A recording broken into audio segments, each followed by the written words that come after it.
தெரு நாய்களெல்லாம் கட்டுப்படுத்த வேண்டும்னு 20 கோடி ரூபா நிதியை ஒதுக்கினார் நம்ம நிதியமைச்சர் தங்கம் தென்னரசு அவர்கள். சட்டசபையில் ஒதுக்கியாச்சு. தெரு நாய் எதாவது கட்டுப்படுத்தியிருக்காங்களா? இல்லை. கிராமங்கள் தோறும் இப்போ பரவலாக இருக்குது. சில பேர் பட்டியல் போட்டு அதுக்கு ஒரு தனி ரூம் போட்டு தெரு நாயை வளர்க்குறாங்க. விடிய விடிய குறைச்சிக்கிட்டு இருக்கு. அக்கம் பக்கம் எவனும் தூங்க முடியல. இது நாட்டில் நிறையா இப்போ தமிழ்நாட்டில் அதிகமாக இருக்குது. அந்தந்த ஊராட்சி நகராட்சியெல்லாம் இந்த தெரு நாய்களை பட்டியலிட்டு யார் யார் அடைச்சிருக்காங்க அப்படிங்கிறத கண்டுபிடிச்சி நாய்களை பிடிச்சி கொண்டு போய் காட்டில் விட்டுருங்க. புலிகள் பார்த்துக்கிடும். மனுஷங்க நாய்களை கொல்லக்கூடாது, மிருகங்கள் கொல்லலாம், அது தவறு கிடையாது.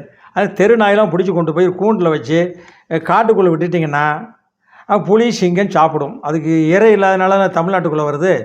அதனால் நீங்கள் அங்கே கொண்டு விட்டுருங்க அப்படின்னு மக்கள் பேசிகிட்டு இருக்காங்க. நிறையா பேருக்கு ரோபிஸ் நாயெல்லாம் கடிச்சிருக்குங்க. நாய்களை முதல்ல கட்டுப்படுத்துங்க, பின்னாடி பார்த்துக்கலாம் அரசியல்வாதிகளை அப்படிங்கிற மாதிரி மக்கள் பேசிகிட்டு இருக்காங்க. அது விடையில் வரேன்.